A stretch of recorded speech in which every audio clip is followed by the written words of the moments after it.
welcome back to Women Making Moves, where we celebrate the moves that women are making. This is Amy Pons. I'm a Master Certified Life Coach and a Soul Healer. I'm joined today with Ansa Edem. Ansa is a marketing strategist with over a decade of experience in the cross sections of marketing, SaaS, and DEIB. Ansa Edem recently founded Blacklist, a platform and safe space for workers of all industries to share stories, warnings, and resources with communities of common experience. She spends her free time as a writer and a storyteller, performing in shows across Washington, D.C., and most recently Berlin, Germany. Ansa is a 2022 Moth Story Slam champion storyteller and can be heard in an upcoming new podcast hosted by Academy Award-winning actress Lupita Nyong'o. You can find her on TikTok at Ansa and get a weekly dose of her in your inbox by subscribing to her newsletter, Red Flags. For everything else, check out ansaedem.com/everything. Ansa, welcome. Thank you. Thank you for having me, Amy. I had a couple struggles with the bio. I really had to take a big pause at Lupita Nyong'o. What? So I do storytelling, and one day I was just feeling kind of like if I were successful was kind of the theme of the day. And so I made a list of the top 5 storytelling podcasts. And I said, if I were a successful storyteller, if I were famous, these are the ones I would be on. And I cold called all 5 of them. And I said, you have no reason to know who I am, but this is who I am. And I think I have a story that would really fit for your audience. And a few got back to me, but one got back to me in particular and said, this storytelling podcast we're working on actually might be a better fit. It's hosted by Lupita Nyong'o, if you've heard of her. And it's a Pan-African storytellers. I'm Nigerian American, and Pan-African storytellers. And we think you'd be a really good fit. So 10 hours in the studio later, I recorded a story with them. With her personally? No, not really. No. It's still amazing. Yes. It was definitely some like movie magic, some behind the scenes Hollywood stuff that I was like, wait a second. So I don't talk to her. And they're like, oh, no one ever talks to the celebrity on these podcasts. Oh, wow.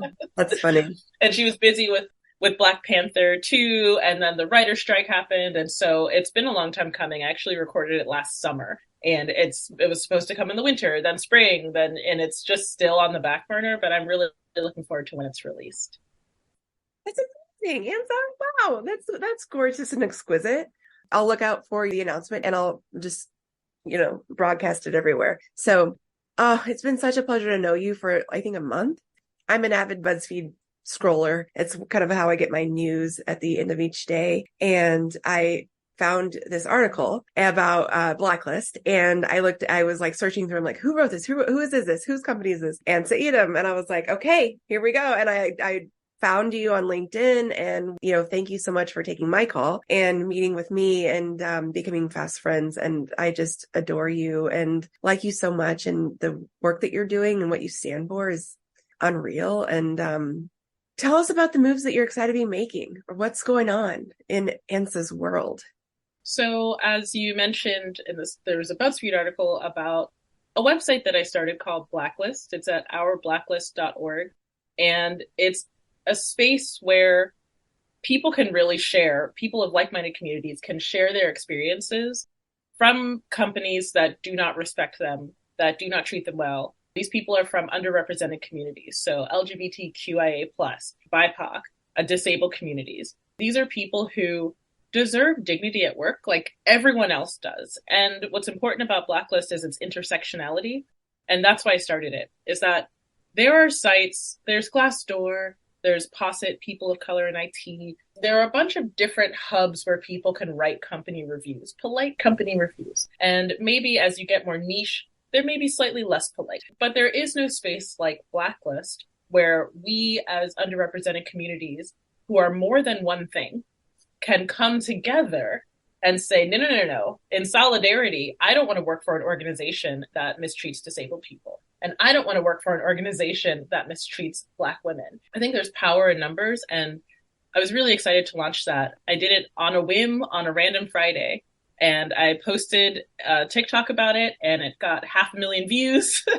And it totally overwhelmed me. But it's happening, and I'm really excited about it. Wow. And when did this launch? August 25th, I believe.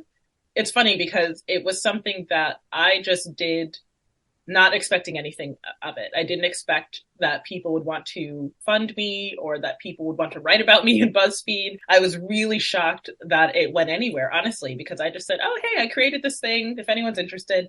And it just blew up. So you're a year old. Blacklist is a year old. Oh, no, Blacklist is 2 months old. Oh my God. Only 2 months. Oh my gosh. For some reason. The BuzzFeed article came the week after I launched it. Wow. I thought it had been like around and I was so pumped for it. No, Wow. there are over 600 companies on the list now. What? Yeah, and counting. Okay. I'm gonna go add some. Well, may I add some? Yes, of course. It's open to everyone, allies, and really what I like about the idea behind Blacklist again is its intersectionality, is that there are several people who are asking me, is this for me? Is this okay? And I said, yes, of course. It's for everyone who identifies as any underrepresented community in the workplace. And that includes women, women of color, women identifying people. It includes, if you think it's you, it is you. So it's not for white men. Essentially, I've been asked that, like, is that? And honestly, probably not. But there's one question I got about ageism, is that there was, a white man who said, hey, I'm a young white man and I've experienced this in the workplace. Is this for me? And honestly, my response was, you have a story to tell. Please share your story. No, and you're absolutely right. That's what this is all about, is restoring balance no matter what. And for true equity, we can't discount anyone. That's where we got to in the first place. So that's something that I keep in mind constantly, is like, we can't cast anyone aside in the spirit of true equity, but it's time that some people start getting real uncomfortable because it's time. So exactly. Okay, so you mentioned Glassdoor. So on my exit, and I'm almost a year out on the 28th, I'm going to write an amazing year anniversary post about it. Keep an eye out on LinkedIn. I wrote something on Glassdoor that I didn't go all the way in because I was still hurting and still kind of close to the experience. And what could someone expect? I mean, Glassdoor, you're still suggesting maybe that Glassdoor has like a PC element to it?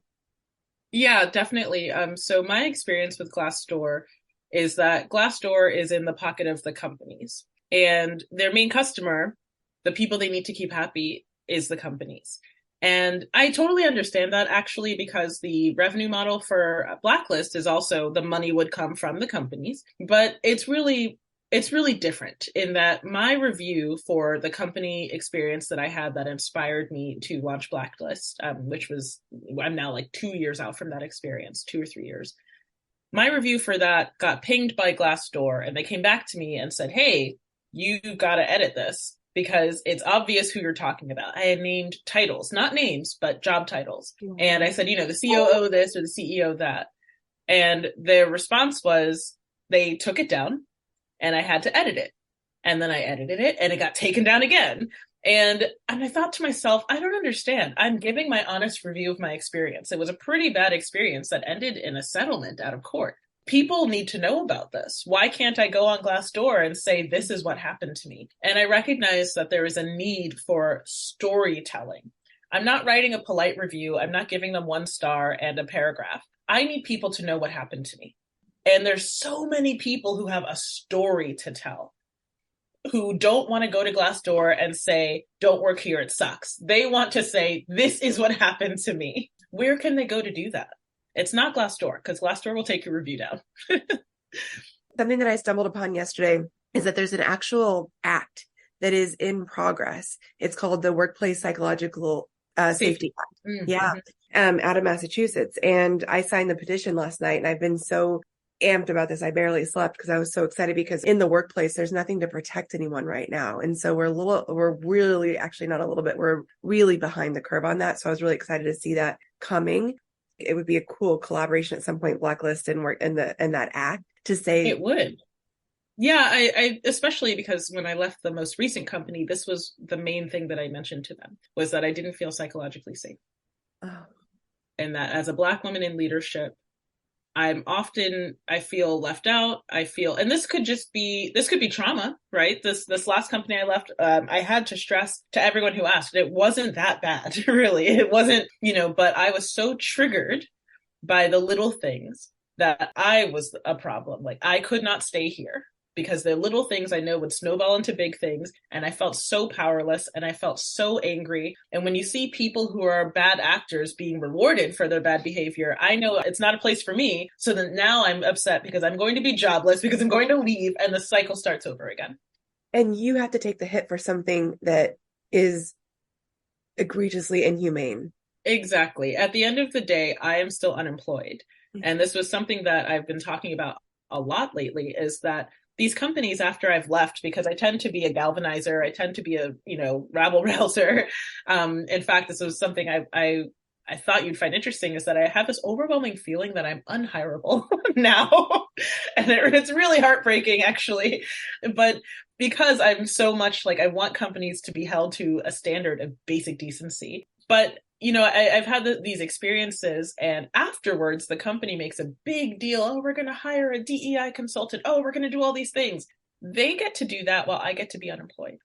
And it's really a depressing cycle. Yeah. I hear you. I see you. And to hear you say that you're unhireable, I want to give honor to your feelings. They're all valid. I can't imagine anything being close to that truth, but it is your truth at this moment. I honor that. But my perception of you is like, I want to hire you like today. If my company was a little bit bigger, then I would invite you in. And I don't even know that I could do you justice, what you can do and the strength that you can do. So you're unstoppable. And what I feel is that the environment that you're in is restricting you. It's not you. Yeah. It's the environment. Yeah. It's so funny you say that, because we were talking earlier about how I met someone and he's Scottish, and that's great. But something he said in a voice note that I actually kept, because it was like the first time I'd really thought of something like this, was we were talking about dating and how, I've divorced. I've also called off a wedding. I just not necessarily have given up, but my standards are so impossibly high now, which I think is great because they were so low before. And he said, I don't think your standards are low. I think the world's standard in approaching you has been low. Yeah. And I saved it and I listened to it when I'm down. Yeah. Because I never thought about that. I'm telling myself, I'm the common denominator here. But when I look around, I am constantly disappointed in what's around me, whether it's a date or a job. And I don't know how to escape that kind of badness. And I'm just looking for the goodness. And I think it applies to so many things in life, is that the world standard in approaching me and all of us has been low. I think you do know how to escape that. Probably. No, and he's so right. And I love that. And it's absolutely true. Like, we've just been, especially when there's been, you and I have a similar case where like there's been several workplaces and situations in a row, and it's easy to think that we're the common denominator. It's more that we are such a rarity in this world that accepts mediocrity, that when we're faced with it, we have the self-worth and value to say that's not good enough. Yeah. Yep. And that's something I never want to lose, because that's what, speaking for myself, that's my unique brilliance. And I see so much of that in you, and I just never want you to lose that.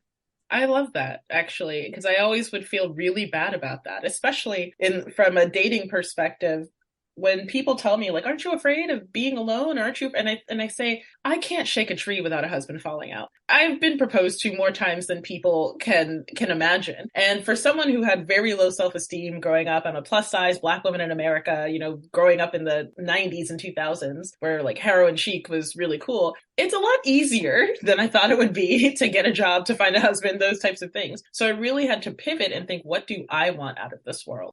And what I want is a lot more than what I've been offered. And so I'm trying to learn to kind of accept what other people might call suffering to live the life that I think I deserve. Suffering is interesting. And we talked about this a little bit before we hit record as well. It's like the world will get really pinchy if you're not aligned with your highest self. It's going to help you. And the suffering is interesting. It's like, I don't want to be the Pollyanna of like, oh, good things don't come without the bad. No, it sucks some days. Absolutely. And the pinchier it gets, it's like, okay, let me reclaim what I do want and start lining up what you do want and what you do deserve. And suddenly mountains start moving and you're like, whoa. And it's wild because a lot of times we think about, yeah, it's easy for everyone to say that.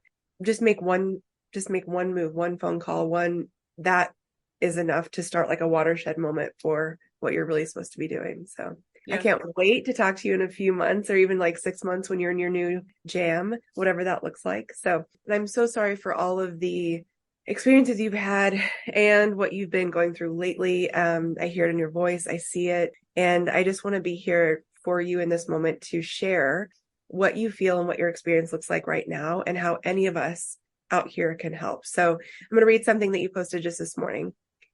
I'm so grateful for the massive support I've seen for both Blacklist and my job search. It's a wild market right now, and finding a new full-time role has been rough.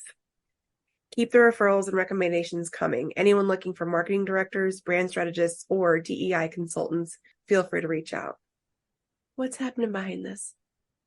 Yeah, so I woke up this morning and I was feeling really down. I didn't want to get out of bed.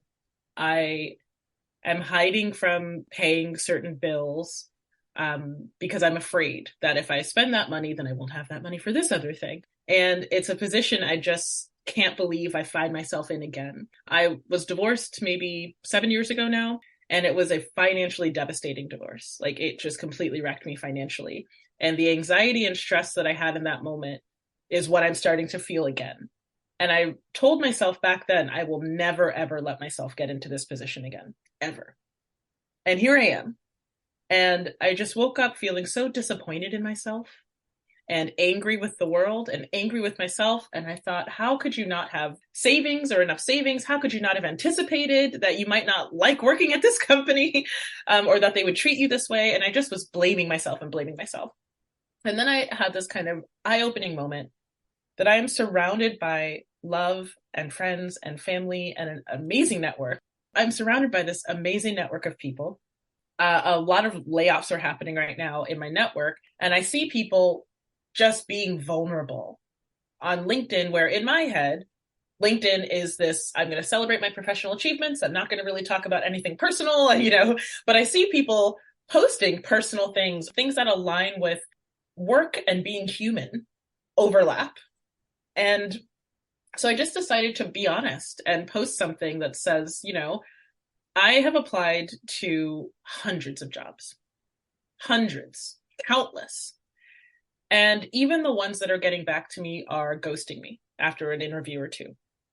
And they're just disappearing and withering away. So my hopes get up and down and up and down. And I want to focus on referrals. I want to ask my network, look, I know you loved working with me before. You can do it again. And within a few minutes, I had 2 people reach out and say, hey, there's an opening where I work that I think you'd be great for. And I just wanted the universe to know that I am not desperate, but that I'm open. And that's what that post was. Thank you for your vulnerability. And you're right. There's been this assumption on LinkedIn, and I've been using it as kind of like my own personal Facebook the past year, and it's been exquisitely freeing because I say the shit that no one wants to talk about on LinkedIn. It's like, this is where we've gotten to though, where like LinkedIn in the workplace is somewhere you can't be human at. So like, I'm trying to like shatter that one post at a time. I want to make sure to connect with you with anyone that I have in my network. Please find anyone that you want to meet. I'll connect to you. I heard you say something that was really concerning, is that you woke up blaming yourself, disappointing yourself. Do you still feel that way? You know what you can do, Ansa. Yeah. I shift between I deserve better. I deserve good things. And I'm so angry at the universe for not being what I need it to be. And well, why can't I just accept that it is what it is? And I kind of swing between the two. And what helped me today especially is that I am performing at the Lincoln Theater here in Washington, D.C. on November 14th. And it's with The Moth, with NPR's The Moth. It's a Grand Slam championship. I've been invited, and it's a whole big thing. And the theme of that show is making waves. And I thought, I don't know what to talk about. I have no idea. What do you mean making waves? So I pitched my friends, and they said, first of all, Ansa, you are the wave. Ah. And they said, they listed all of these things that I'm doing currently that I don't think about because I have massive imposter syndrome that I am this like successful person who's everywhere doing all these things. But what helped me is that I sat down, I wrote my story for that show. And in writing it, I recognized in myself all of the action that I take when I'm feeling like, nope, this isn't good enough. I have consistently in my life defied the odds of failure. I have looked it in the eye and said, okay, maybe, but just for a short period of time. And this time is no different. So I gave myself a little pep talk and said, you might be feeling like this right now, but history will repeat itself in that you will come out of this and you will be better than ever and everything will be all right in the end. If it's not all right, it's not the end. And that's what I just reminded myself of. Well, that's beautiful. Amazing job in being able to recognize that in yourself, because as we talked about, it's like, feel your feelings. Everything that comes up is valid. It's not about ignoring, what you felt when you woke up, but it's beautiful the way that you were able to walk through that. So I congratulate you on that. And it's so true. Every high has a low and every low has a high. It's just it's the constant change in the up and down, but that's what makes it beautiful. And you are the wave. Oh my gosh. Like, I can't imagine not you having like a million things to talk about at that show. And I wish I could come. Yeah, it'll be recorded and I'll share it. But it's just Please. it's so funny that people who have known me for a matter of weeks, when I said, "Oh, I have the show and I don't know what to talk about," they were like, "What do you mean? You're Ansa. You are What the to talk about?" I was like, "Me?" You're But I'm in my head so much that I'm just like, I am an unemployed person who is really financially struggling and stressed out and, thinking of all these things that are happening. Meanwhile, everyone around me is like, yeah, but you're Ansa. Like, you're going to land on your feet. And I need to remember that more often. Think about the world the way it's working right now. The way it has been working is based on greed, money, capitalism. And what you stand for is humanity, high vibration, and humanity, like overall. Of course, it doesn't feel good. Of course, it's like feels like it's closing in but what's really happening is the tide's turning in the way you live, in the way you change, the way that you lead. And that other piece of what's been making us uncomfortable for so long, that's what we're changing. And that's what you're the on the forefront of. Yeah. We need you. That's not the norm anymore. That the financially strapped, all that crap. It's real. I hear you. It's necessary. I get it. And it's what is fundamentally changing right now, which is why we're seeing so many bad actors come forth and try to tighten the screws. Yeah. And one of the things about Blacklist is that a lot of people have reached out to me saying, "Oh, you're a rocket ship. This startup is going to blow up. This is so exciting." And I'm thinking, well, the thing I need most is money for this. And they're like, yeah, that'll come. And I'm thinking, well, no. And one of the things I'm avoiding is a lot of people want to volunteer their time with me, and I refuse because it's more important to me that people are paid for their time than it is for me to take advantage of their labor and make a profit off of it. And some people might say that that's just not good business sense. And to me, it is good business sense not to take advantage of people's time because that's how I want to be, is that if there are moneyed people who are interested in supporting this, then they will support it. But otherwise, people who are saying, "Oh, I could do 10 hours a week," absolutely not. When I get funded, I will pay you, but I'm not interested, because that is how billionaires get rich, is that they have to take advantage of people. And it might seem like a really small thing, but to me, it's a really core principle of who I am. It makes me deeply uncomfortable to work with people who are putting in time and effort, and I can't give them anything. You can't feed your family an experience. So it's just something that I recognize that this is going to be a slow build, and that's okay, because I want to do it right. You want to do it right. That's amazing. I'm going to start a new hashtag. It's going to be fund Ansa and fund Blacklist. Yes, help me live the life that I deserve working remotely from the UK. I've got you, friend. We're going to do this. I've got you. It's going to happen. And I think you're so right. It's going to happen because it has to happen. Yes. It has to happen. Full stop. It's happening. Mm-hmm. It is on the horizon. It's already in some cases it's already happened. And now it's your job to like walk the line to the moment in this realm that it's in the physical world. Yeah. Okay, so so what would you say to those who get what you're doing, all the work? You know, you just mentioned your friends and even me knowing you for a couple months, it's like you're Ansa. What would you say to people that know and get the work that you're doing, but also that are like, wait, what? To people who know and get the work that I'm doing, thank you. The world needs more of you. The world needs more of us. Solidarity gets the goods. Coming together is really what we need right now. And I know those sound like platitudes, but it's just a fact. Like you said, the tide is turning and we need to come together to ride the wave into this new way of existing, this new way of living. Companies are barely holding on. People are barely holding on. Something's got to give. When I left my job, I needed health insurance. I went on the exchange, $450 a month for health insurance. And I thought to myself, if I lived in any other country, I wouldn't be paying suddenly $500 a month without a job. And it was a huge turning point for me that something's got to give.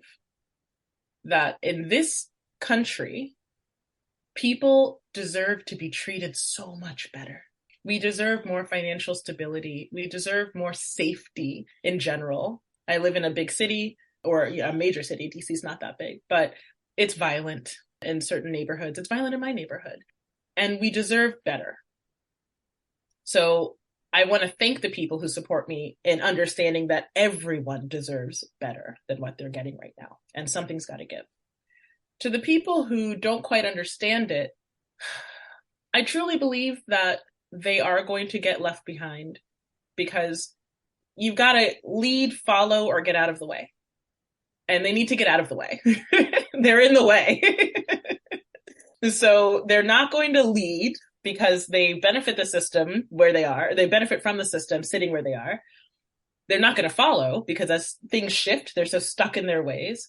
So they just need to get out of the way. And when I think about Blacklist in terms of who needs to get out of the way, it's these old style CEOs, these tech people who have been running their businesses with their buddies for so long, and they think they're going to survive, and they're not going to survive. They are having massive layoffs. As we're supposed to be economically reviving from the pandemic, these companies are suddenly still losing people.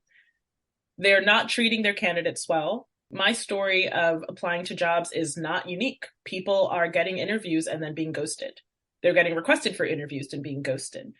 I don't know what's going on, but companies need to get it together and they need to get out of the way because there's a new generation of people coming into market. Millennials will make up 75% of the workplace in a matter of years, of just a few years, because people believe that millennials are 25-year-olds. We're not. We are 40-year-olds who are taking over the workplace and haven't helped these companies with Gen Z. You know, we're not taking it anymore. And so they need to get out of the way and make room for the new generation of what it means to work. Ansa said, get out of the way. I love Gen Z so much. Millennials, we've been polite and kind and like long enough because we were taught to do that. Gen Z's now given us the power to be like, oh, hell no, we're coming. Yeah. We're not taking this. And you know, they need us more than we need them. There was a quote of some CEOs saying something like, people need to be hungry. Unemployment needs to go up so that people will accept the jobs we're offering. It was this terrible thing. And it reminded me of the last company I worked at. So one of the reasons I left, but something I just heard and was kind of told is the executive leadership was laughing and joking. And they said, people need to be afraid to get fired more often. And I thought to myself, how inhumane. Mm-mm. We are all trying to survive. I'm not thriving. I'm making enough money to give myself the basics of the life I want to live. And that might include a vacation or two every so often. Heaven forbid, that I get my nails done, every couple of months, or I have Starbucks. But that is the life that we are all entitled to. And these companies want people to be afraid of losing that at all times. And that has to end. So to those who are detractors, your time is coming. Unsubscribe, get out of the way. Ansa, where can we find you? So I would say TikTok, honestly, if you like to see anything about me, I talk about so many things there. You can hear my stories about Iceland. I just went on an Iceland round two trip with a man that I met 2 weeks ago, which was the closing the loop of a previous trip 2 years ago in Iceland with a man I had known for 1 week. Spoiler alert, they both have the same name. So that was hilarious. I also talk about relationships and my past relationships and lessons I've learned. I talk about so many things. I talk about equity and just making the world a better place. So TikTok is great. If you have a job for me, LinkedIn is great too. Yes. And if you have a story to share, Ourblacklist.org. Yes. oh, got it. Thank you so much. Closing remarks as we wind down. I just want to thank you so much for having me. I really love what you're doing and I love you. I've loved getting to know you and I want to be a part of building a better, more sustainable, positive world for everyone. Thank you, Ansa.